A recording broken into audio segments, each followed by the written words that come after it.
Hi, everyone. Thanks for joining us. Just wanted to let you know we are waiting until about 2 to 3 minutes after the top of the hour to get started, just so we get everyone in here as fastly, I'm even making up words as we go this morning, as fast and efficiently as possible. As mentioned, just to let you know, and I just want to respond to one comment. We are not muted, so I would just adjust your volume settings if you're not hearing us now. Wanted to let you know we do have a handout for today's session that Caroline's provided for us. That is in the chat window for you to download. It's titled Leader Educators ... We also sent an email about 60 minutes ago that should be in your inbox. The first sentence is just a reminder of the webinar. The second sentence does have the handout hyperlinked. You can click on that hyperlink to download the handout. So we're going to give everyone just about another 60 seconds, and then we will get started. Just a couple of logistical items while we're waiting. This session is being recorded. We'll make sure you get access to that recording sometime this afternoon. Our team will get a follow-up email out to you. You'll have that recording in hand. We've also got live captions happening below, so if you do need to put us on mute for whatever reason, feel free to follow along. And make it as accessible as possible to those who may be attending this morning. And again, we'll make sure you get all the good content from today in an email later this afternoon, the recording and handout and whatnot, and everything Caroline shares with us today. So we're going to give about another 45 to 50 seconds, and then we will get started. Thanks again for joining us.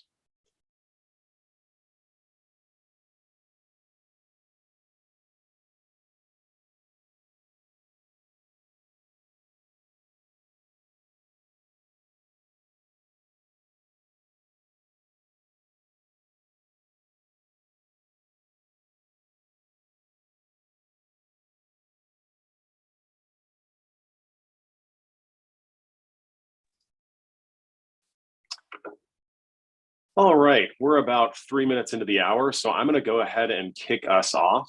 Just want to say good morning or good afternoon, wherever you are in the world. For those of you who don't know me, I'm sure there's a few. I see some names that I'm familiar with in the Zoom. My name is Michael Barber, and I'm the host and content producer for our team at Charter School Capital. Today, I'm joined by Caroline Pullen for a tough but necessary discussion on what charter school leaders and educators can offer for students as it relates to mental health. There's a lot to unpack here with this topic, and we're only going to scratch the surface today. But I promise this won't be the last part of this conversation. We'd make sure to encourage you to answer your questions using the Q&A window within Zoom. We'll do our best to get to those questions along the way. Also, as mentioned just a few moments ago, we are recording this webinar, and you'll receive that recording later this afternoon. There's also a handout for today's discussion that is in the chat box window, or you should have received an email about an hour ago. It is linked in that email as well. Now, as mentioned, I'm Michael Barber, and I'll be your host today. I know many of you are fans of our webinars, and at this point, I usually spend a few minutes telling you about us. I'm not going to do that today. I think what we're about to talk about is too important to spend the time there. What I will say is this, is that our mission at CSC is to help you get you where you're going. And to do that, we try and provide the best resources and conversations about topics you're facing every day in the classroom and in your offices. And if there was ever a more important conversation, it would be about the mental health of our students, our faculty, and our staff. And although I'm not a parent, I consider myself an adjacent parent of 6 or 7 nephews at this point. And I spent the last few weeks preparing for my conversation with Caroline, looking at a couple of articles, research reports. And there was an article in the New Yorker just a few weeks ago that I think painted the reason why we should be having this conversation and more of these conversations more often, that I want to share just a passage with you from. I think it really encapsulates why these conversations about mental health are important. So take a quick listen to this passage. The average age of suicides has been falling for a long time, while the rate of youth suicide has been rising. Between 1950 and 1988, the proportion of adolescents aged between 15 and 19 who killed themselves quadrupled. Between 2007 and 2017, the number of children aged 10 to 14 who did so more than doubled. It is extremely difficult to generalize about youth suicide because the available data are so much more sparse and more fragmented than those for adult mental illness, let alone in the broader field of developmental psychology. What studies there are have such varied parameters, whether it's age range, sample size, and a host of other demographic factors, as to make collating the information all but impossible. But the blizzard of conflicting statistics points to our collective ignorance about an area in which more and better studies are urgently needed. Still in 2020, according to the Centers for Disease Control and Prevention, in the United States, suicide claimed the lives of more than 500 children between ages 10 and 14, and of 6,000 young adults between 15 and 24. In the former group, it was the second leading cause of death behind unintentional injury. This makes it as common a cause of death as car crashes. Although it is too early to quantify and fully understand the long-term impact of the pandemic, it has definitely exacerbated the burgeoning crisis. The CDC found that in 2020, mental health-related visits to hospital emergency rooms by people between the ages of 12 and 27 were a third higher than in 2019. The CDC also reported that during the first 7 months of lockdown, US hospitals experienced a 24% increase in mental health-related emergency visits for children aged 5 to 11, and a 31% increase for those aged 12 to 17. Now, among the general populations, suicides declined, but this change masks a slight increase among younger people and a spike among the country's Black, Latin, and Native American populations, which, as we all know, is populations we serve more often than our public school counterparts. Last October, the American Academy of Pediatrics declared that the pandemic has accelerated the worrying trends in child and adolescent mental health, resulting in what it described as a national emergency. The sooner depressed or suicidal children receive treatment, the more likely they are to recover, but children remain radically undertreated. There are too few child psychologists and psychiatrists, and most pediatricians are insufficiently informed about depression. Research suggests that only 1 in 5 American adolescents who end up in hospital after attempting suicide is transferred to a mental health facility, and access is predictably worse among poor and in communities of color. According to NIH, 1 of 3 million American adolescents who experienced major depression in 2020, almost 2/3 received no treatment. And so if there was a passage that I think encapsulates why this conversation is so necessary, it was that from the last few weeks of my spending prep time to get ready for this conversation. And again, as I mentioned, we are joined by Carolyn Poland. If you haven't read the bio, it's incredibly impressive. Caroline is a licensed mental health counselor, a licensed clinical addictions counselor, a certified clinical trauma professional, a certified compassion fatigue professional, and a nationally certified counselor.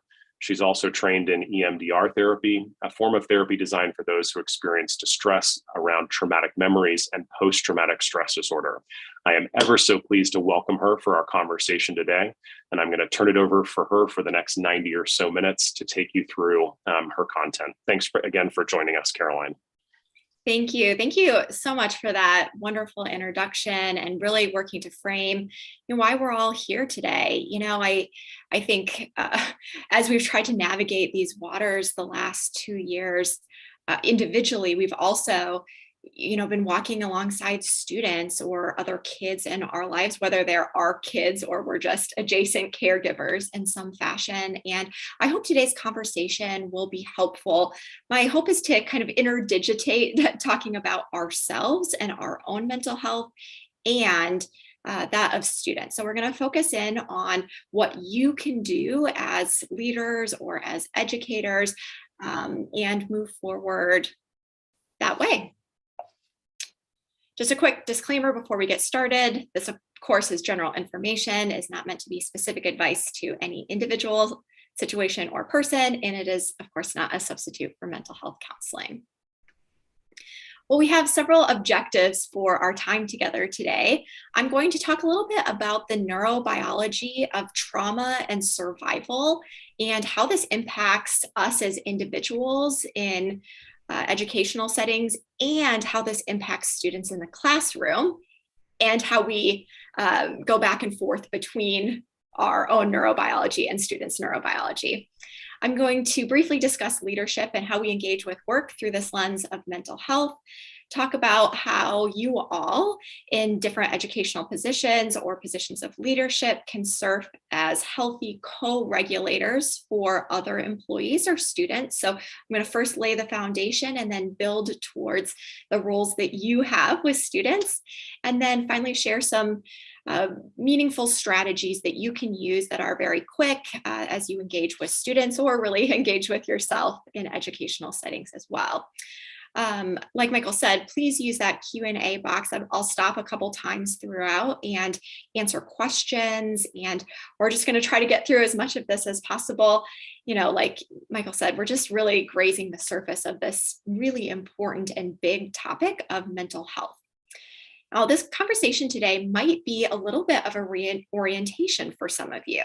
It's designed for you to consider the meta narrative and the stories that you share to yourself that really describes and informs your schools and your classrooms.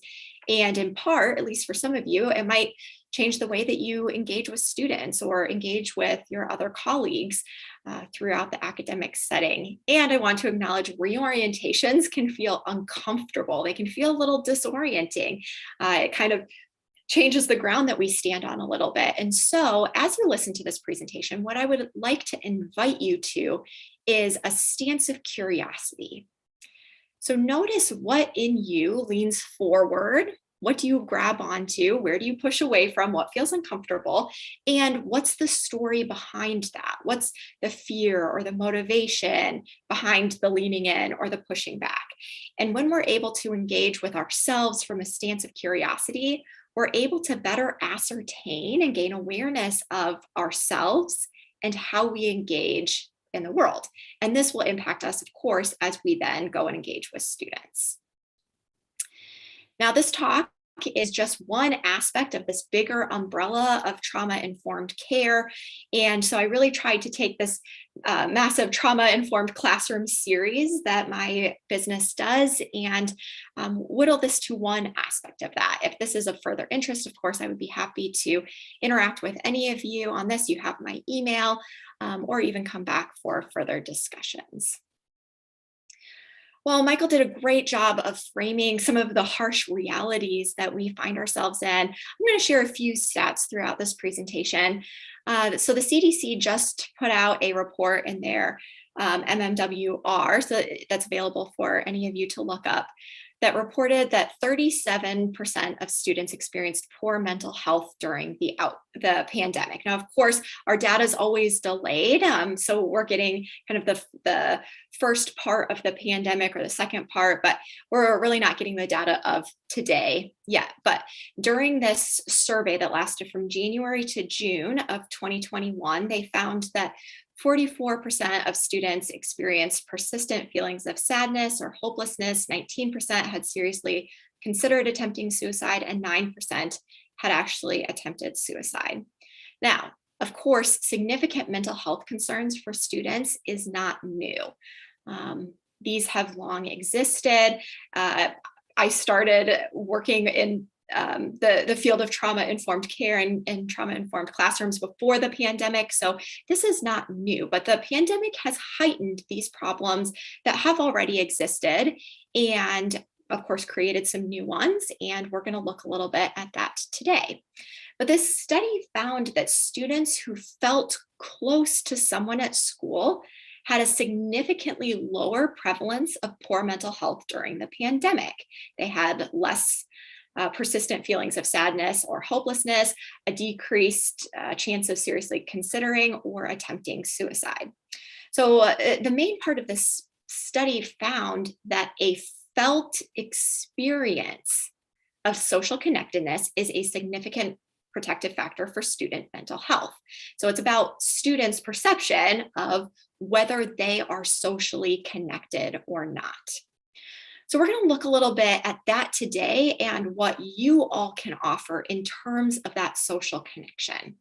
I'm going to start with this quote by Bessel van der Kolk. He wrote The Body Keeps the Score. It's one of my favorite books on trauma and the neurobiology of trauma, and that's listed as a reference in that brochure that I gave to you all. But I think this quote really does a great job of encapsulating what we're talking about when we're looking at social connection and the ability for students to learn in the classroom.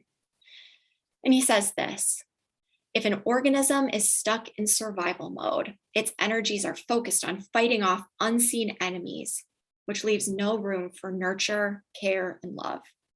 For us as humans, it means that as long as the mind is defending itself against invisible assaults or perceptions of threat, our closest bonds are threatened. And here's the key: along with our ability to imagine, plan, play, learn, and pay attention to other people's needs. And imagining, planning, playing, learning, paying attention, these are all things that are required of our students in the classroom.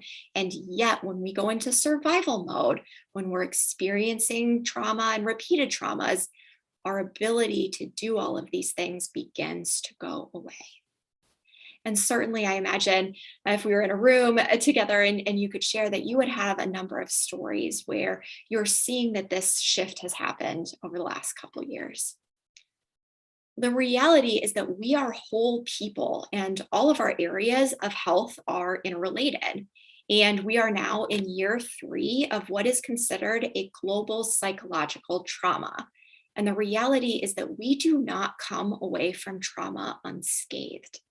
It's not as simple as just pulling ourselves up by our bootstraps and moving on, because unfortunately, trauma isn't just in our emotions, but rather it is neurologically, physically, and mentally stored in our body. Trauma impacts our brain chemistry, our nervous system. It changes how memories are stored, and it impacts our overall health and well-being. We will walk away from this pandemic with scars. It's not really possible to not, whether that's grief and loss, anxiety, depression, trauma, anger, shifts in how we view humanity. It's going to look a little different for each of us, but we will walk away with scars. And of course, this includes our students in our schools and classrooms. Well, the WHO published a report last month that indicated a 25% increase in anxiety and depression worldwide in the first year of the pandemic. And this next stat in particular really breaks my heart. 1 in 450 children in the US have lost a parent or a caregiver to COVID as of November 2021. So this does not include the thousands of people who have died since then, and certainly doesn't include the Omicron wave that we had this winter. Of course, we know that grief follows us for a lifetime, and so it's not a single incident, but rather it's something that journeys along with us and impacts all of our major events and the little day in and day out things the rest of our life. Researchers also found that there is a significantly higher risk of PTSD in individuals and their families after a COVID ICU hospitalization. We know that there have been substantial increases in substance use and other addictions throughout this pandemic. And in times of chaos and uncertainty, we as humans tend to go back to the coping skills that we know work, the things that are easy, or the things that are kind of the guaranteed help. And unfortunately, that has pulled up addictions maybe from our past or led to new addictions now. We're also seeing impacts of long haul COVID on mental health, and long haul COVID impacts the full lifespan. So there's certainly kids who are experiencing the impacts of that and finding that, we can't engage with life maybe in the way that we did. We maybe don't have the same energy or brain fog, which impacts learning, and a series of other impacts as well from long haul. Of course, the reality is that we have continuing waves and variants of this pandemic, and that creates some fear, some stress, some uncertainty, both for students and for us as adults. And this is key. Just as we need to be proactive and reactive about our physical health, it's also important to be proactive and reactive about our own mental health. So we're going to look at some of the ways that you can be proactive and reactive today and how that impacts students in your life. So let's start off by talking about the neurobiology of trauma and survival, and we'll tie that into both yourselves and to students. Well, what is trauma? Trauma can simply be defined as a psychological or emotional response to an event or an experience that is deeply distressing or disturbing. There are several different categories of trauma. And I think part of what feels confusing about trauma as we think about these little categories without kind of thinking about it maybe in more broad terms. So we have acute trauma. These are just single incident traumas, an accident, a weather, a burglary, something like that. We have chronic trauma, which includes repeated or prolonged events like a global pandemic or abuse in the home. And then complex trauma that includes varied and multiple traumatic events layered on top of each other. And complex trauma often has an interpersonal nature to it, such as neglect. I really want to kind of reorient how we think about trauma a little bit, because we tend to think of it as event specific, like the categories that I just shared. And of course, individual traumas result from events or series of events or even sets of circumstances that we find ourselves in. But I want to highlight it's physically or emotionally harmful or life-threatening. And this has an impact on an individual's functioning in one or multiple areas of life. The experience of trauma, and I think this is key, is not so much about the event itself, but rather our nervous system's response to that event. Whether we experience a trauma or not is not determined by a category or a label or whether we view something as traumatizing or not. It's about the individual's perception of their own felt sense of safety. And when our safety is threatened, we begin to encode situations as a traumatic event. So I think that's a little bit of the reorientation, that it's not so much about these labels that we might give to an event, but rather how our body and our nervous system is perceiving something and how our safety is potentially threatened. I love this quote by Viktor Frankl. He was a psychiatrist and actually got put in the concentration camps in World War II, and from that created a whole theory of counseling. And he says this: between stimulus and response, there is a space. And in that space is our power to choose our response. And in our response lies our growth and our freedom. Between stimulus and response, there is a space. And in that space is our ability to do good and healthy connection with one another. It's where our executive function and wise decision making lies. It's where our emotional regulation lies. In that space, we have the power to self-direct and choose our response. Now, that's all fine and well when everything's going well, but trauma survivors lose that space. So between stimulus and response with traumas, and especially with repeated traumas, but it's whittled away such that between stimulus and response, there's no space. There's just quick reaction. And certainly we've seen that. I'm sure you can come up with several examples of that, perhaps from your own life over the last couple of years, and certainly maybe in people you've witnessed. We start to lose this space to emotionally regulate and to self-direct and to engage in our wise and effortful thinking. And we find ourselves just reacting and responding. And that can be a very frustrating situation to be in, whether we're talking about adults or kids. So one of the things that we're going to talk about today is how do we widen this space? How do we create space so that between something happening and the response to that thing, we actually have some time and some space to begin to self-direct and choose our response. In that space, we can help students to feel a sense of ownership or empowerment in their lives and their bodies. And I think that there's been a lot of things that we've felt like we haven't been able to self-direct about the last several years. And, I also want to acknowledge, I don't know where you all are tuning in from, but, school districts have been quite different the last year and a half in their responses. And some schools have been basically back to normal, and some schools still have several levels of restriction. So I just want to acknowledge that. And we're going to look a little bit at how we help people to feel safe in their bodies. Now, I do want to clarify, I'm going to define a little bit more of what we mean by safety. But safety is a foundation from which we navigate our lives. And we're going to look at that with our nervous system.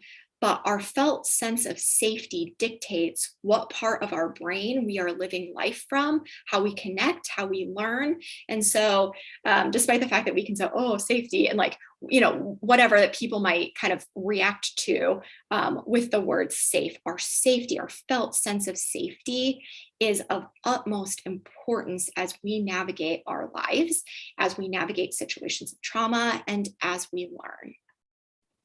So here you can see a simple diagram of the brain. In the front, we have the prefrontal cortex, and back here we have the amygdala. I'm sure some of you are familiar with this, so hopefully today will be a good review, or for those of you who haven't learned about this yet, hopefully this will be enlightening as you think about, again, your own lives and students that you walk alongside. So back here we have the amygdala. Think of this as the brain's smoke detector. It does the same job in many ways as the smoke detector in our house, which is that it sends off an alarm. So whether there's a sensory input that is really acknowledged to our brain or just kind of simply felt, it will start blaring, warning, warning, warning, and it will release cortisol and adrenaline in the face of whatever it perceives as danger. But just like a smoke detector in our house, it can't give us this higher level data on where's the smoke coming from. Is it simply just, something in my oven overcooking, or am I seriously in danger this moment? So it's very quick, it's very automatic. It releases a surge of chemicals and starts to dictate how our body reacts and behaves. It sends up cues to our prefrontal cortex right here at the front of our brain. Think of this as the body's watchtower, and it surveys the scene from above, back and forth. So as soon as it starts to hear the smoke detector blaring off, our prefrontal cortex kicks in and looks around and says, am I actually in danger? Do I need to respond to this threat? Or is it just a little bit of smoke and we're all okay?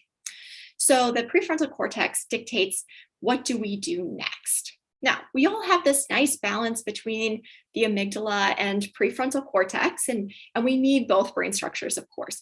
When we've experienced repeated traumas, and especially with people who have PTSD, this balance begins to shift. So instead of having a nice, healthy balance between these two sides of our brain, we begin to shift more and more into our amygdala, and that makes it so much more difficult to regulate our emotions and our impulses. So part of what we need to do is figure out how we strengthen our prefrontal cortex so that it monitors and interprets our body's sensations appropriately, and so that we have a space between stimulus and response. We have two branches of our autonomic nervous system. We have our sympathetic and parasympathetic nervous system. It's a helpful way to kind of keep them apart is that when you say sympathetic, it's quick, it speeds us up. Parasympathetic takes longer to say, and that slows us down. So when we perceive a threat, our sympathetic nervous system is activated and our amygdala starts sending off that warning, and we start to get into this fight or flight stance. Now, this is great. We actually do need this for survival. We don't want to get rid of this process, but it's important to note the system gets activated not just by real and actual threats, but by any perception of any potential threat. So this system, our fight and flight response, our surge of chemicals getting sent off, can get sent off for whatever we decide might be a threat, such as maybe the judgments or intentions of another person, the possibility of a parent or a friend being upset at us, the possibility of failing a test, making a fool of ourselves as we do a public speaking event.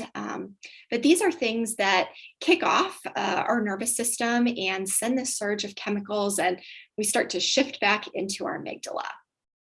The reality is, despite the fact that we need this good balance between the two, many of us live in consistent sympathetic nervous system dominance. This was true prior to the pandemic, And the pandemic has only heightened this response for kids and adults. When we live in sympathetic nervous system dominance, our decision-making, our ability to learn or engage with work the way that we want to, our connections and relationships, and our overall health suffers. So here's a picture of what we're talking about when we're looking at the space and this regulation between our sympathetic and parasympathetic nervous system.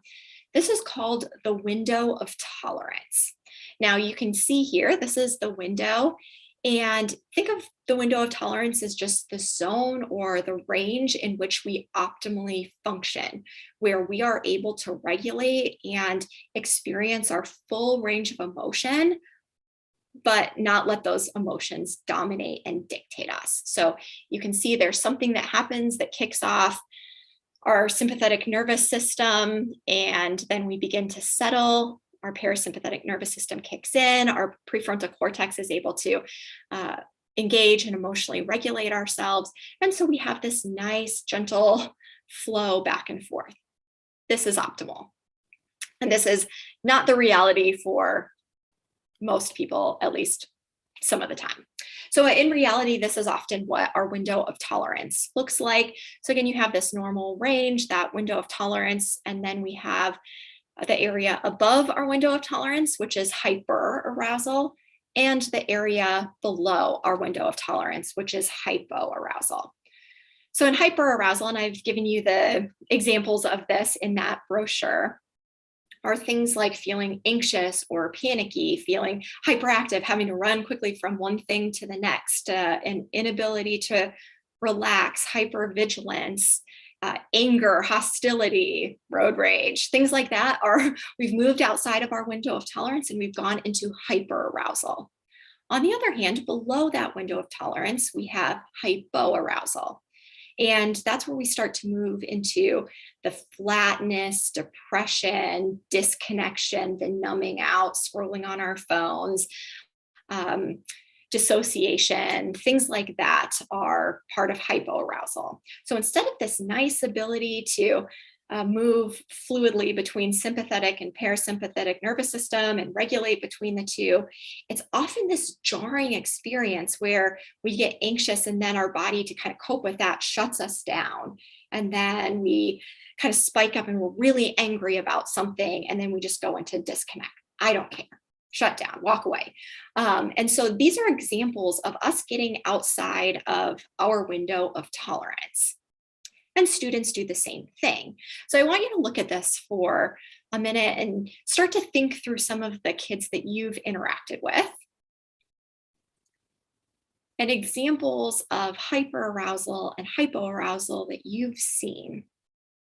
Well, again, we all are going to get outside of our window of tolerance. And this window of tolerance begins to shrink the more that we've experienced trauma. And the more that we work on widening this window of tolerance, engaging in life from more intentional stances, we actually can widen that window of tolerance so that we can tolerate this increasing and decreasing emotion without moving outside of that window of tolerance. So I find this image to be really helpful, both for adults and kids, when we start to feel anxious or angry, really frustrated, and we start to get emotionally engaged with that. That's a good cue. I'm moving outside of my window of tolerance. And now that I know this, I can do something about it. So we're going to move throughout this presentation into the what do we do when we get into anxiety, panic, anger, hostility, depression, disconnection, shutdown, and what do we do when we see students who are doing the same thing. Now, I'm going to mention this in just a minute, but I want to mention it while this is on screen too.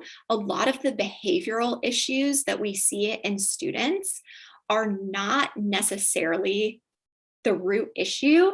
Is that they've moved outside of their window of tolerance. And once we move outside of the window of tolerance, there's a cascading impact that happens for every human. And so a lot of the behavioral issues that we see with kids, with adults too, is just the cascading impact of what happens once we've moved outside of that window of tolerance. So we're going to talk about that in a little bit, but I wanted to mention this here while you had this image on your screen. Well, the reality is we bring our nervous systems to work. We don't get to check our nervous systems at the door. We don't check our window of tolerance at the door, but we bring ourselves, our sympathetic nervous system, our balance between prefrontal cortex and amygdala, all of that we bring to work, and our students bring that to school. And how regulated or dysregulated we are not only impacts ourselves, but it actually does impact our colleagues and those who work for us and our students. And where we idle at within that window of tolerance, wherever kind of our natural set point is in any of these zones, actually impacts how we work. It impacts how we engage with students. It impacts our tolerance for student behavior and student emotions. And of course, what we each perceive as safety or threats impacts how we move through our window of tolerance, and it all impacts us differently. We have different experiences or different definitions of what safety and threat are. Now, for you all as leaders, it's also important to figure out where you kind of idle at and what zone you lead from, because this has implications for our leadership, and it has implications for how we then go and engage with our nervous system to students.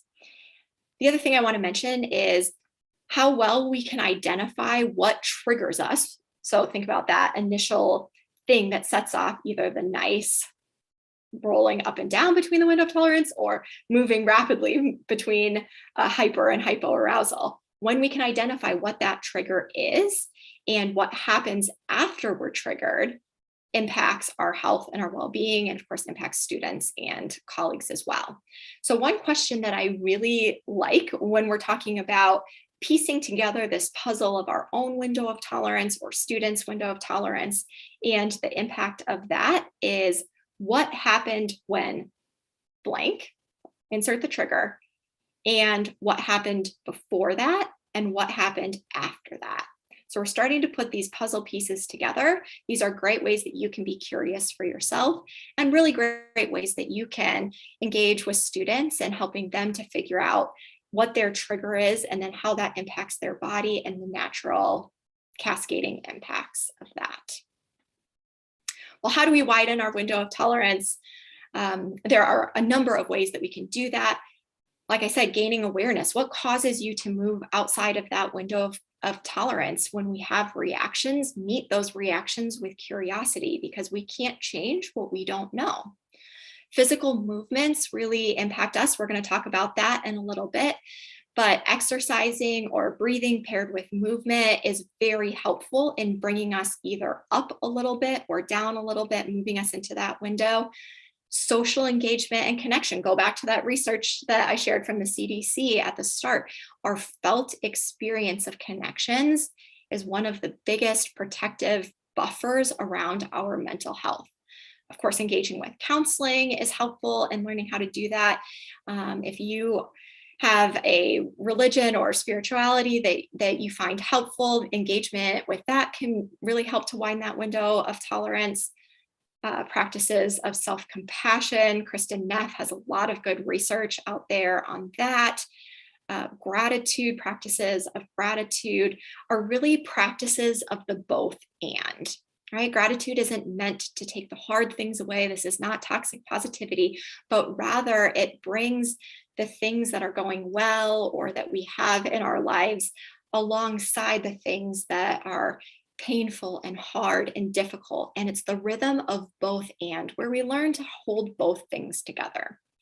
Challenging and changing our thoughts, things like thought records can be helpful. And like I said, a series of other things. So we don't have time to go into all of these today, but I did want to mention how we widen our window of tolerance. And of course, this impacts how we engage with other people.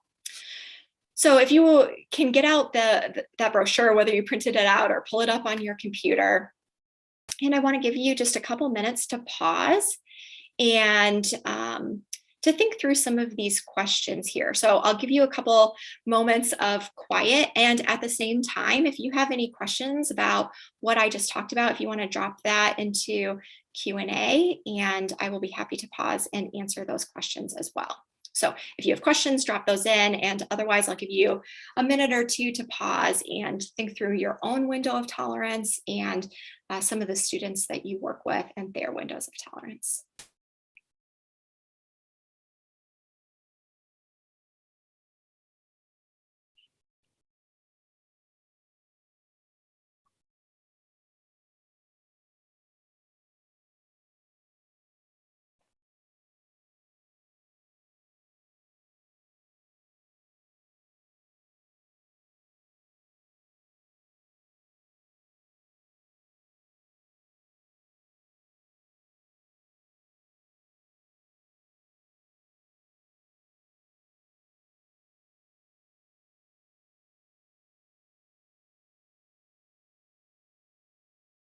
And of course, you can come back to these questions, but take another 30 or 45 seconds. Finish up what you're currently writing about, and then I'll take a couple questions if there are any.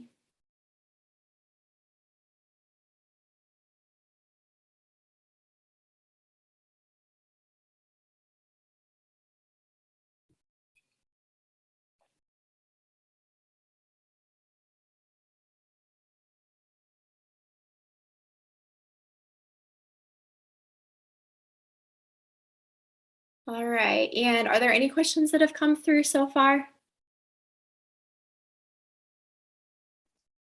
Hey, Caroline, I don't see any right now, but it might take a minute or two for them to come through in the Q&A or in the chat. I'll keep monitoring them for you. Okay, perfect. All right, so, as I continue to talk, feel free to drop those in, and I'll pause one or two more times throughout, and I'll be happy to answer questions as they come up. So I know that we just kind of flew through neurobiology and really just grazed the surface. I hope that that provided some aha moments, maybe for, what is an explanation for some of what you've experienced, just as adults navigating a difficult pandemic, and also, maybe some of the explanation behind some of what you're seeing in your schools, in your classrooms, behind student behavior. Because like I said, we bring our nervous systems wherever we go. This balance between our prefrontal cortex and our amygdala, our ability to have wise thinking and to self-direct and to learn well is impacted by any experience of trauma and any perception of any potential threat. And I think that provides some aha moments when we start to put that together. All right, so let's move on. I'm going to talk briefly about mental health and leadership and then move to what that means for you all working with kids. So I really believe that as those who have chosen to work in people helping professions, it is essential that we are consistently strengthening our areas of wellness, addressing our mental health concerns, practicing our own emotional regulation, and focusing on consistently widening our own window of tolerance. Because we bring our nervous systems to work, when we are dysregulated, anyone that we are interacting with is more likely to also become dysregulated. Now, the opposite is true too. When we are more regulated, then students have the option to begin to regulate, to move back into that window of tolerance, move back into their prefrontal cortex, and engage in healthy connection and healthy learning. So how we bring ourselves to work really can impact the students that we're around. And I think on one hand, that sounds kind of like a small thing, but again, because our nervous systems are at the core of our biology, are at the core of our ability to learn, to think, to engage, to every survival instinct that we have, our nervous systems are the foundation for how we learn and how we work. And so this work that we can do on ourselves is absolutely essential. I want to mention, we're never going to get there, right? We're not perfect humans. And so this is not something I'm saying to guilt any of you into this. None of us have perfect nervous systems, but I do believe that it is essential that we are continuously engaging in these healthy rhythms for ourselves so that we have the best shot of bringing our healthiest nervous system to work, so that we have the best shot possible at being able to have our students regulate and co-regulate off of us which gives them the best chance that they have at learning well.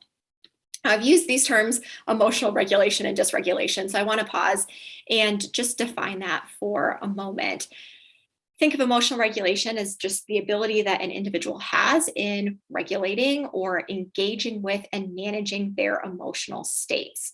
So a key with emotional regulation is that we do not want to go to hypoarousal, that total disconnect. I think sometimes some people are like, well, I don't feel anything, so I don't have to be burdened by my emotions, and that's, a good thing.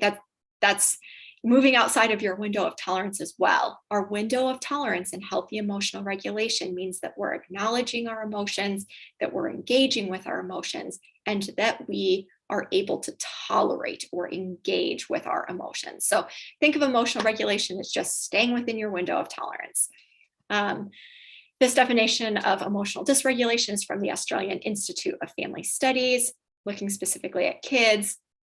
Emotional dysregulation is when a child experiences difficulty with registering emotions or responding to emotions appropriate to the context and regulating emotional responses in social situations. Again, emotional dysregulation can be suppressing and disconnecting from all emotion or some emotion, or on the other hand, above the window of tolerance, overly dramatic or excessive, very big emotional responses. So either option is emotional dysregulation. Hey, Caroline, can we pause for a quick question Absolutely. on the topic of emotional regulation? We have a question from Odette Fleming. How does physical movement help with emotional regulation for students? Yeah, it is so helpful. So we have something called the vagus nerve. It's from the back of our head all the way into our pelvis, and a lot of our body's functioning comes off of our vagus nerve, our digestion, our heart rate, our fight or flight responses, our survival responses. And what they found is that 80% of the fibers in our vagus nerve are impacted by how we move and how we breathe. So the pairing of movement and breathing is essential for emotional regulation, whether we're talking about us as adults or we're talking about students in the classroom. And towards the end, I'll talk through several different breathing plus body movement exercises that you could easily use or you could do with students that are helpful in that area. So yeah, physical movement is very important when we're looking at emotional regulation. Wonderful. Thanks for that answer. Yeah. All right. So let's talk a little bit about mental health and students in educational settings. Like I said, this talk is just one tiny aspect of this bigger conversation on trauma-informed schools and classrooms. I want to give you this definition kind of trauma-informed approaches. And it's important to highlight that these trauma-informed approaches, when we're trying to engage from a trauma-informed perspective in workplace environments, incorporates three elements. First of all, we recognize and realize the prevalence of trauma, that each individual, whether kind of these significant moments of trauma or kind of the everyday traumas that we experience, we're each facing trauma and experiencing trauma, anything that is impacting our felt sense of safety. So we're realizing and recognizing that. Secondly, we recognize how trauma affects all individuals with the program organization. In this case, we're talking about school systems, including its own workforce. So not just the people that we're helping, but how trauma impacts all of the employees as well. And then third, by responding to this knowledge by putting this knowledge into practice. So these are three key elements as we're looking at engaging in trauma-informed ways in the workplace. So as a reminder, like we just talked about, when students have experienced trauma, that window of tolerance begins to shrink between stimulus and response. There's quick reactions, and they spend more time in hypoarousal, where they're just shut down and disconnected, or hyperarousal, where they're anxious or angry, those fight or flight based responses. When students have experienced traumas, Of course, their ability to regulate decreases. They move out of that prefrontal cortex and wise thinking and executive function, and instead rely on more of those survival instincts. Then we begin to experience an increase in behavioral issues or behaviors that are just the natural result of either being in hyper or hypoarousal. And of course, their ability to learn is negatively impacted. And we have seen that over the last little over 2 years with this pandemic, but of course, these things existed prior.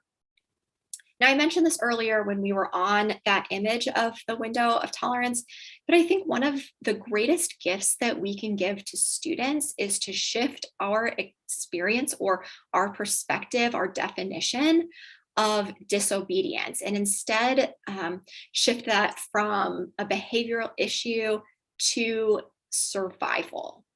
Instead of looking at what happened or why are you doing this, you're looking at what happened and how are the things that you're doing today the natural reaction to the things that have happened to you. So as educators, we would often identify children who have experienced hard things where their sense of safety has been threatened as maybe behavioral frequent flyers, people who might be in your office regularly or sent to however your schools kind of handle disobedience, or however you define that in the classroom. And it is easy to view these moments with students as a personal attack or a lack of respect for, the adult or the educational institution.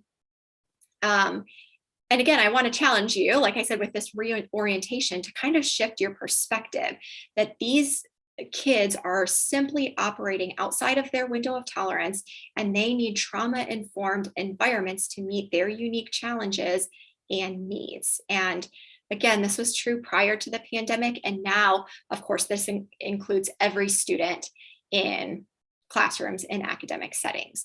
We need trauma-informed environments to help incorporate this understanding of trauma, the neurobiology and what's going on, so that we begin to reframe students' behavior as simply survival strategies.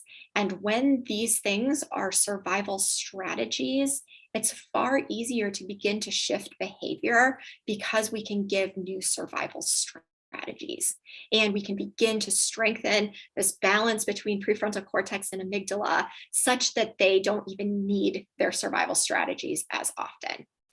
Now, I shared again at the beginning about the CDC's research and how prevalence of mental health struggles decreases in academic settings when there is a felt connection to someone at school. And again, I want to highlight that research shows that children who feel safe with educators or other adults who work in academic settings, those kids have lower levels of stress chemicals. Think that amygdala that's sending off cortisol and adrenaline. Connection actually works to help decrease that. When there's that good, safe connection with educators, there's naturally better behavior because kids don't need their survival strategies as much, and there are higher levels of learning. So this is incredibly important when we're looking at shifting how we navigate in our schools, how we address mental health, regardless of what program we want to implement. Underneath all of this is the ability for students to feel safe and have healthy connection. And we do that through our nervous system. I do want to mention here a little bit about dissociation. We don't have time today to go into much detail about that, but under the resources section in that brochure, I actually included a link on FAQs for educators with dissociation. If we had more time, I would love to talk about it because this impacts learning significantly. And of course, impacts our ability to engage well with life too. All humans dissociate. Think about dissociation as a way that our body protects itself. It is one of those things that goes into hypoarousal. And like many things, what is helpful for our survival in one situation is unhelpful or can even harm us in the future, much like we just talked about with disobedience and reframing that. So most commonly repetitive child physical or sexual abuse or even other forms of trauma are associated with the development of dissociative disorders. I we have different categories of how we diagnose dissociative disorders, but kind of a general category of dissociative disorders has the same rate of diagnosis as major depressive disorder. So this is common, and you are seeing this in your educational settings.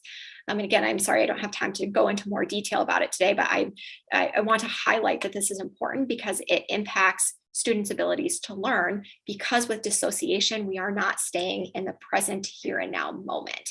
And of course, we aren't learning and we aren't engaging with educational content when we're not present in the moment. So it's important for educators to be able to identify this and navigate this.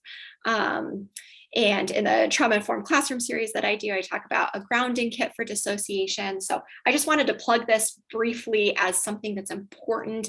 And I would encourage you to go to that link that I shared and just begin to learn a little bit more about how that impacts students in the classroom as well. So we've talked about students and their mental health. We've talked about ourselves and our own window of tolerance and our own health and how it's essential for us to work well on ourselves because we bring our nervous systems to work. Now let's merge the two together, because of course there's an interconnectedness between adults in educational settings and kids in educational settings. We talked briefly about emotional regulation. I tried to get research from a couple different stages of life. If research is of interest to you, you can go online, and there have been so many studies on emotional regulation in academic settings because it is essential for learning. It is essential for classroom success because it keeps students in their prefrontal cortex, and it keeps a sense of safety that's engaged in the classroom. So we know that learning best happens when that prefrontal cortex is engaged, when we're in that window of tolerance. There was a 2006 study of kindergartners, and they found that emotional regulation, as reported by parents, in this case because they're so young, positively predicted academic success and productivity in the classroom setting, as well as both on math and early literacy standardized tests. So emotional regulation had a significant impact on ability to navigate standardized testing, which is certainly something that causes many students to move outside of their window of tolerance. Emotional regulation leads to improved or better regulated behaviors because they need their survival instincts less.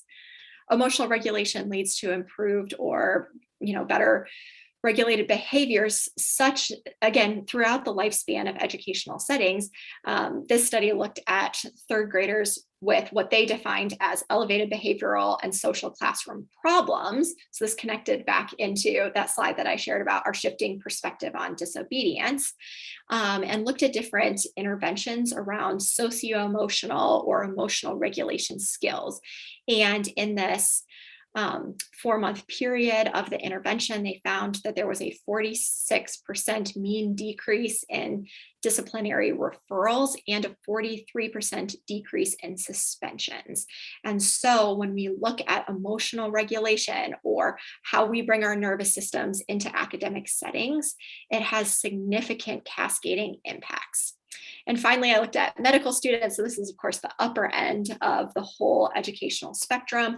And they found that it's an important protective barrier to test anxiety. They found in medical students in China a strong negative correlation between emotional regulation and test anxiety. So as the ability to emotionally regulate increased, test anxiety decreased. So across the lifespan, what we're seeing is that this ability to emotionally regulate is essential. Now, I often say when I'm introducing this topic, my cup is bigger than your cup.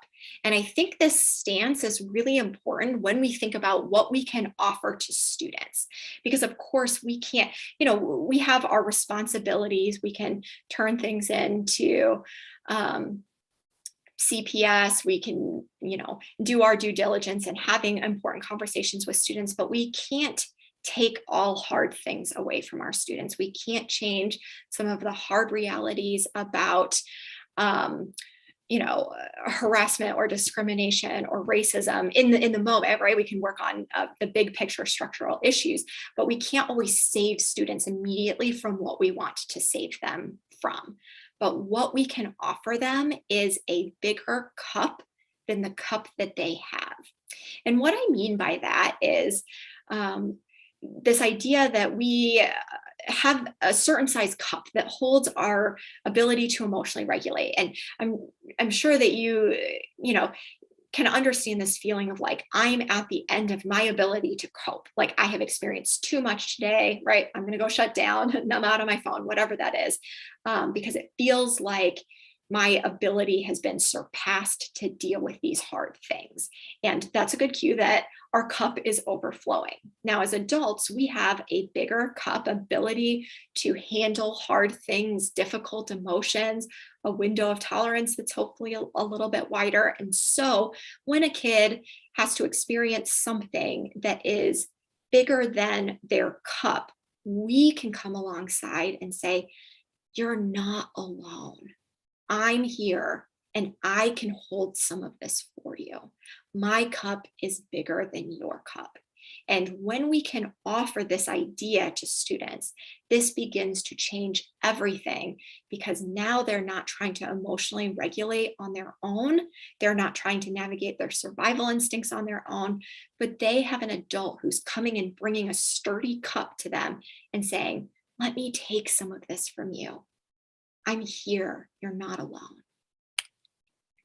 Well, how do we learn to regulate?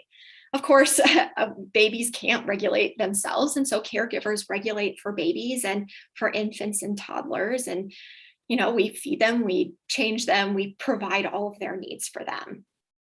And once we, as adults, are doing the work of regulation for kids, we move on to what's called co-regulation. My cup is bigger than your cup. So in supportive relationships, caregivers then provide help in regulating, interactive regulatory support.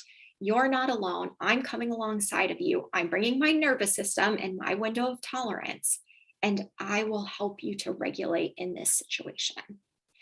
And only when we have had healthy co-regulation are we able to move to healthy self-regulation.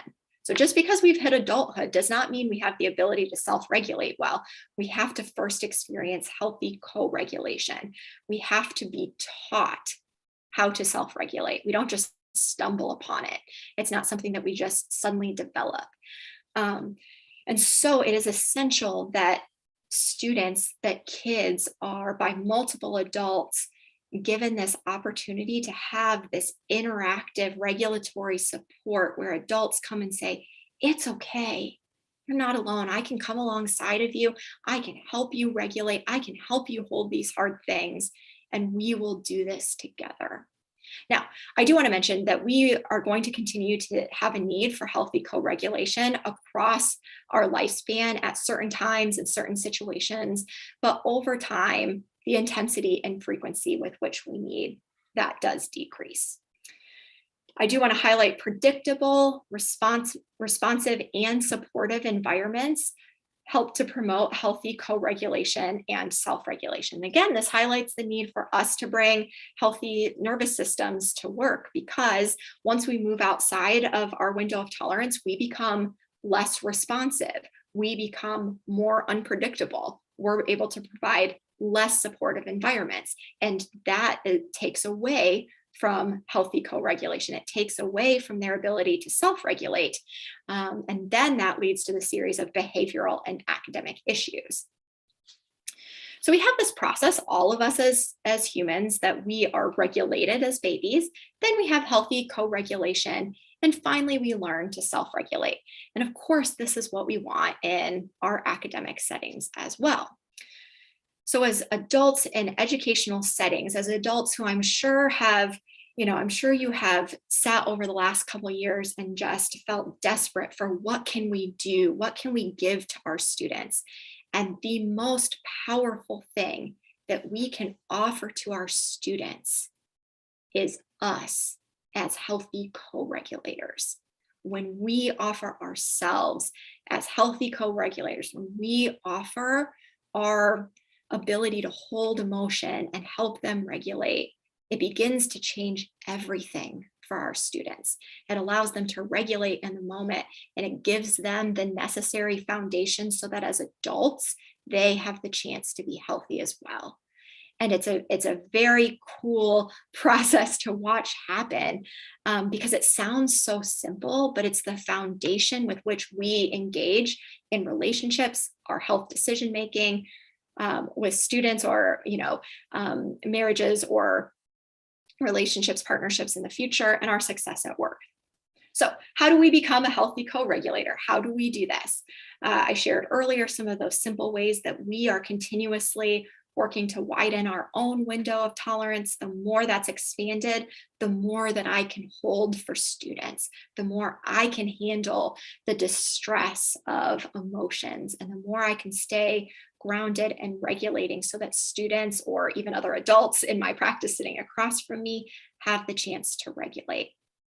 I mentioned this earlier, but identifying your own triggers and then noticing what happens next, that awareness loop that we have, is an important part of us being able to become healthy co-regulators. Identifying ways to regulate in the moment that you're experiencing a trigger. We're going to talk about that in just a minute. And then creating a plan for the moments when you get outside of your window of tolerance at work. We're human. We're always going to have some moments where we get outside of our window of tolerance. It would not be a reasonable expectation to say that we're going to be able to perfectly regulate in our window of tolerance at all times. So create a plan for the moments when you do get anxious, when you get too irritable, when you begin to want to disconnect and shut down and feel nothing. What are you going to do to bring yourself either down or up, depending on where you're at in that window of tolerance, so that you have the option to bring that healthy nervous system to work? There's a 2013 study on trauma related to war. And in that study, researchers found that in specific training programs of teachers alone, so this didn't even interact with training students, but training teachers alone in building resilience can effectively lower post-traumatic distress and anxiety in their students. And so I really want to highlight that the empowerment that you all feel in being able to meet students and help them regulate is a protective barrier to a wide range of mental health struggles and experiences, and again, sets them up better for academic success. The role that you have is so important, and it doesn't just change the moment and their ability to get through the year and learn what they need to do, but you're giving them a healthy foundation that they get to stand on for the rest of their life. And I just believe that that is of utmost importance. Now, I included these 3 pillars of trauma-informed care. Again, we don't have time to go into much of trauma-informed care in classrooms, but these pillars: safety, connection, and emotional regulation. When we are able to give these 3 things to students, whether we're talking about how we structure a classroom or just interactions that you're having in the office or hallway with a student in a disciplinary meeting, when we can offer these 3 things to students, it gives their nervous system the best chance possible at their ability to emotionally regulate through these very hard situations. These are some examples of what we're looking at. With safety, we're looking at structure and predictability, consistency, and I don't mean rigidity. Of course, students need to learn that, there's always things that happen that kind of are unpredictable in life. We want to teach them how to regulate through that. But the more predictable that something is, the more that we have that chance for healthy co-regulation. Teacher connection, teacher attention is very important, or I would say in this case, anyone who works in an educational setting, or even with your own kids, or if you're a caregiver adjacent, have nieces, nephews, things like that. And then, of course, emotional regulation, which we talked about. Another thing that I want to mention with connection, and when I talk briefly about some of these emotional regulation exercises that you can do with students, if we can connect right eye to right eye with our students, that connects into the emotional side of their brain and actually begins to calm their nervous system. So instead of sitting straight on with your students, or if you kind of crouch down and talk to them, actually shift over to the side.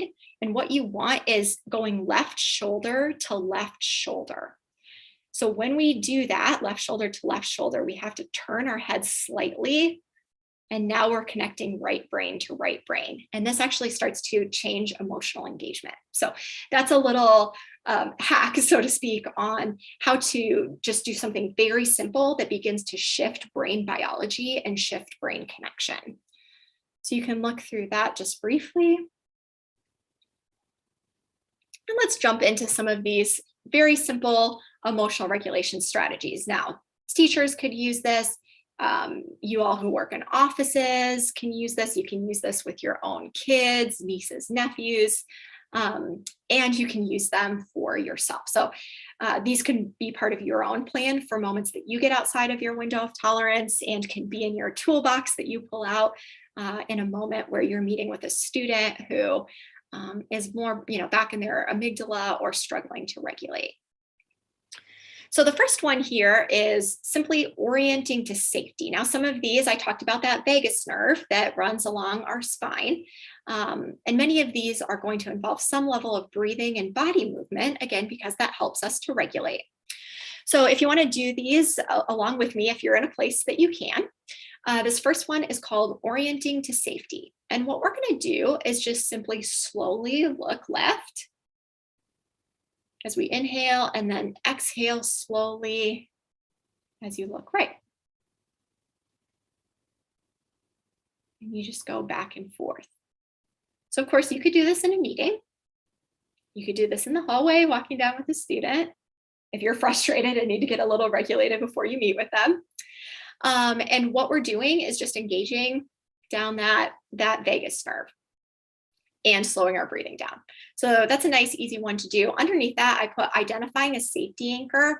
So this can be really helpful if you know that certain kids or coworkers or just people in life are a trigger to you, like you feel more stressed around them, or they come at you a little bit more aggressively, and that's difficult. Identify a safety anchor, which is just something in the present moment that you can utilize that kind of hooks you into the present. I'm this person at this location, I'm looking at this item that I can describe, engage my senses to. And the safety anchor is really important because it helps us to stay in the present instead of getting pulled into the past and those triggers from the past where, we have to emotionally activate. So you could ask a student, is there something that when you look at it in my office makes you feel good? I often avoid the word safe because safe is a word that sometimes perpetrators can use in situations of abuse. And so that can be a trigger to someone. So unless I know that the word safe is okay, I try to avoid that at first. You want to use age appropriate language, but is there anything in my office that makes you feel good or it feels kind of solid when you look at it? It could be a plant, it could be a toy, something like that. But invite students or for yourself in different rooms to identify a safety anchor. Another simple thing that you can use is just your hand and put it over your heart. So you're going to put your palm with whatever pressure feels good right here over your chest. And what researchers have found is that within seconds, those stress hormones begin to drop. And they think the reason why is because this actually mimics skin to skin when we're babies, and it mimics co-regulation. So it's in many ways like your adult self is offering maybe an anxious part of yourself co-regulation. So try putting your hand over your heart for a minute. Whatever pressure feels good. So again, this is, if you're walking to pull a kid out of class or you're going to meet with a parent or something like that, this is something that you could easily do in the moment to just bring those stress hormones down, bring that prefrontal cortex a little bit more online. Or of course, you could invite a student to do the same thing. Other things you can do with your hands, if you take your hands, put the very back of your hand on your lower back, Notice what happens to your posture when you do this. Suddenly our chest opens up and our oxygen can actually get lower into our lungs, versus sometimes we kind of collapse in on ourselves when we're stressed or overwhelmed. And when we do that, we don't get as much oxygen. And so when we open up, oxygen can get deeper. Each breath is more effective, and oxygen is a counter to cortisol and adrenaline. So when we do these basic shifts, it actually starts to chemically and neurobiologically shift what our experience is. And then, of course, our emotions and our behaviors come off of that. You can also put the back of your hands on your knees, kind of sit up straight, roll your shoulders back. I love this one because you can do it in meetings and someone won't necessarily know what you're doing. So if a student is feeling a little combative or a little aggressive, or there's a parent who's speaking a little bit more harshly to you, or whatever it is that triggers us, this is something that's simple and easy to do. Well, of course, none of these things actually change the situation. And most things that we have aren't magic wands, but what we're doing is creating physiological shifts that begin to then shift our emotions and, like I said, our behaviors and what we're able to offer students. Now, this last bullet point I find that kids really like, and what you're going to do depends on the chairs that you have in a classroom or an office setting. So depending on the chair you're sitting in, you can try, if you have armrests, you can push down on those, drive your feet into the ground and push up, or alternatively, drive your feet into the ground, put your hands under your chair and pull up for a couple seconds, and then exhale and release. And pull up and exhale as you release. And that actually begins to metabolize some of that stress or some of the anger and the frustration that can build in our bodies and begin to bring us more into that window of tolerance. So this is a great thing if students are pretty overwhelmed, or maybe in tests when they get anxious, or whatever situation you find yourself in with tests or with kids. This is a great little simple option. Either push down on the top of the armrest of chairs or pull up and exhale. Now, I often find when I'm working with anyone, a kid or adult alike, it's helpful to do it with them, because when we do something with them, they have the option of co-regulating with us. Our nervous systems are connecting. Now I shift, so we're left shoulder to left shoulder, we're looking right eye to right eye, and we're experiencing kind of a nervous system connection that allows co-regulation to happen. Other fun things, if kids are in a line waiting somewhere, you could have them jump side to side, or like a tile line or something like that. That helps to move information back and forth through our left and our right hemisphere, so that you're not stuck in thinking with no emotion or stuck highly emotional without logical thought. So it actually starts to smooth information and pull it through our corpus callosum and get our sides of our brain working together. One thing I want to mention with deep breathing in general, some of you might find that it doesn't really seem to help, or actually feels more aggravating or more triggering. And that can actually be the case for some people. So if an inhale feels triggering to you or to a student when it doesn't work, instead focus on a hard exhale instead. So instead of the focus on instead. Naturally, you're going to have to take a deep inhale, and we can move forward in that way.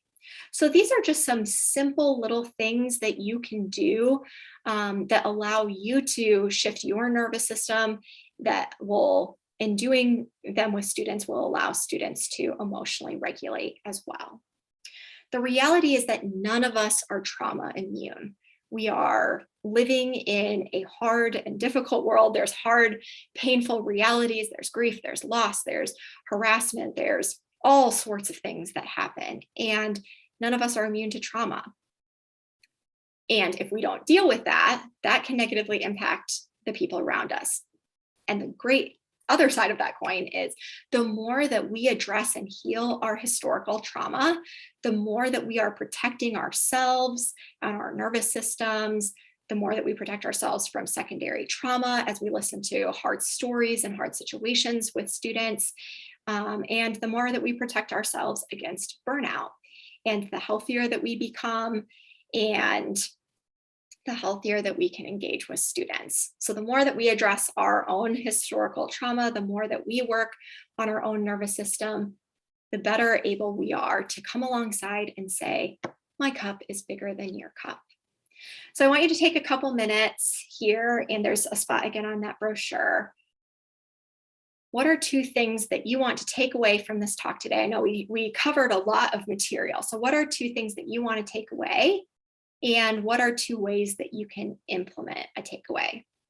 So I'll just give a minute or 2 for you to jot that down, and then we'll wrap up and I'll ask for a few more questions.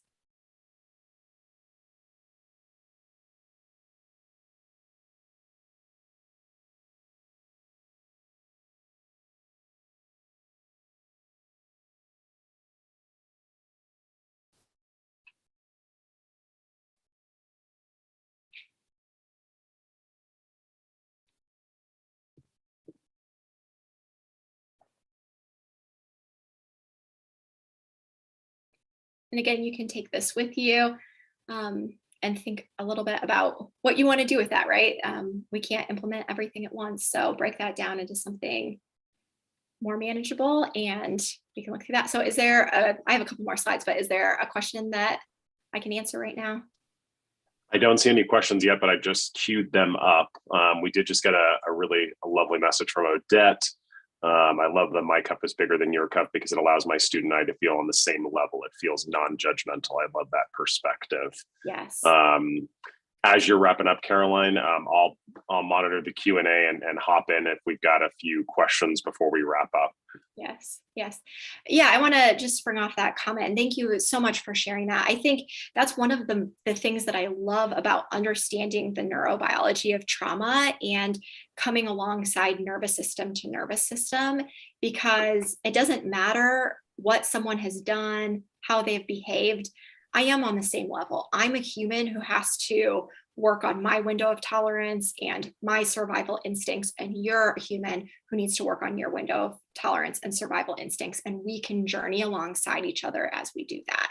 And so it takes it from kind of this stance to, hey, we're both human and we're both trying to hold cups and regulate through these hard things and the uncertainty. So I think that the idea of that is very beautiful. I do want to mention, I have a YouTube channel, Poland and Associates Consulting. If you go into my playlists, you can see there are a number of educator-specific videos, a few videos on trauma-informed workplaces and classrooms. If you need a review on what we talked about with the nervous system, that's under trauma in the nervous system, and a lot of videos on the window of tolerance, and specifically the window of tolerance with educators. So I know just based on time, we had to kind of graze the surface, but if any of those areas kind of piqued your interest, you can go there and hit subscribe and then go in and watch those videos. So a few steps for you moving forward. I'm a huge fan of counseling or engaging with a coach or mentor. We all have things that we can do to grow. And so having someone else to walk with you on that journey, I think, is helpful. Observing yourself with curiosity. Like I said, we can't change what we don't know. And so being able to be curious about what our triggers are and when we move outside of our window of tolerance, and what students are easy for us to engage with and what students are more difficult, and kind of getting to the stories behind that, I think, is important.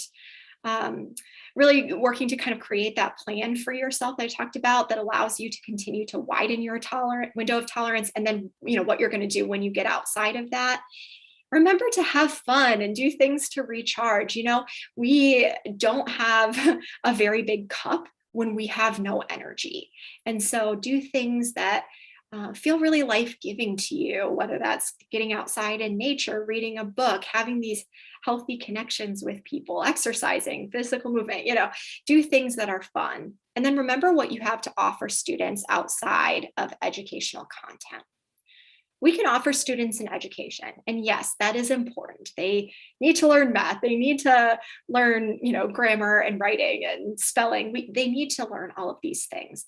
But I think one of the greatest gifts that we can give students in educational settings is an understanding of their biology and their physiology and how this impacts behavior and learning.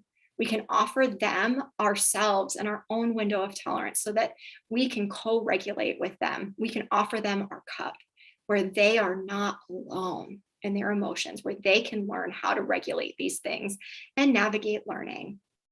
And then, of course, we can offer safety and connection and emotional regulation.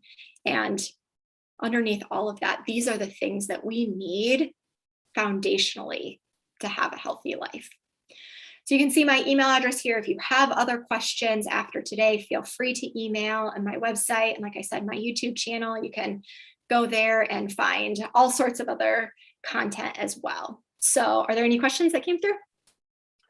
None yet, but I actually have a question of my own that popped up just in listening over the last 90 or so minutes. I wanted to understand, I've been in doing some reading. I think one of the challenges is especially for young people, is like how to describe their emotions, right? Because language plays such an incredible role in how we think about our emotions, how we feel about ourselves, how we label things. Yes. I would imagine that part of this conversation that educators and leaders need to be having with students, especially at this challenging moment, is how they describe emotions and how to label emotions so that they accurately label those emotions, and so that their teachers and counselors and educators know what they mean when they're saying certain phrases. So I was wondering if you could just touch on sort of like the importance of language in defining certain emotions, especially in this context. Yes. So I'm going to share a little bit from kind of the personal, like the kids in my own life. And then so you can apply this to whatever context works for you. So I think it's really important that we start to use language, even if it doesn't always make sense to kids, because I think that's part of the emotion coaching process. So even with very little kids, I might say, I don't know, think about like the tantrum. You say no, and the kid collapses on the floor and they're crying, a very common experience for kids, where you come alongside, whether it's that you're picking them up or you're getting on the floor with them. It looks like you're very disappointed right now. It's hard to feel disappointed, isn't it? Right? So now you're teaching them that this is a process of disappointment. What do you think that we can do when we feel disappointed? And maybe they'll come up with something and maybe they won't. And then you as the adult can offer something. Do you want me to just sit with you in feeling disappointed right now? I can rub your back, or I can hand you this, a fidget toy, or, again, whatever is appropriate for whatever context you're in. And if we can start to do that with very little kids, they begin to label, are able to begin to label their own emotions. If you Google like feeling wheel or emotion wheel, it begins to break down anger, and then it will give you 5 other emotions off of that, and then more specific emotions. And so as kids age, they might initially only be able to identify kind of the 6 or 8 core emotions, but then we can begin to expand out that feeling wheel and like, what's underneath the anger? You're feeling angry. What happened right before you got angry, right? We begin to help them piece this puzzle together. Oh, so you're not necessarily feeling anger. The anger is your fear of abandonment, or, whatever that is. So we begin to have conversations and we begin to give them language, label things, and emotion coach, and meet them in the language and meet them in the experience of that. That's such a good answer. Thank you for that perspective. Well, we're a minute away from hitting our 90-minute mark. So I think we'll leave it there. There's no other questions that have popped in. Just for everyone's knowledge, I did drop in the URL to Caroline's YouTube channel. So feel free to pop over there and subscribe. And for additional questions, you're going to get the content from today in your email, the recording. We'll make sure to include Caroline's contact info, as well as everything that you saw today. And if you do have any other questions, feel free to follow up with either her or our team. We'll make sure it gets routed over to Caroline. And again, I don't think this is going to be the end of this discussion with us, but we want to give Caroline a big thank you for joining us today. We really appreciate the effort and the time This is a tough and thorny subject, and one that I'll just say, just thoroughly enjoyed your conversation and perspective, and the tips as well. Just, I think those are great tips, regardless if we're talking about an education space, just for ourselves as adults, right? Yes. So again, thank you so much for joining us. We really appreciate it, Caroline. I hope we get to do this again. Yes. Thank you. Thank you all. For sure. Take care, everyone. We'll see you next time.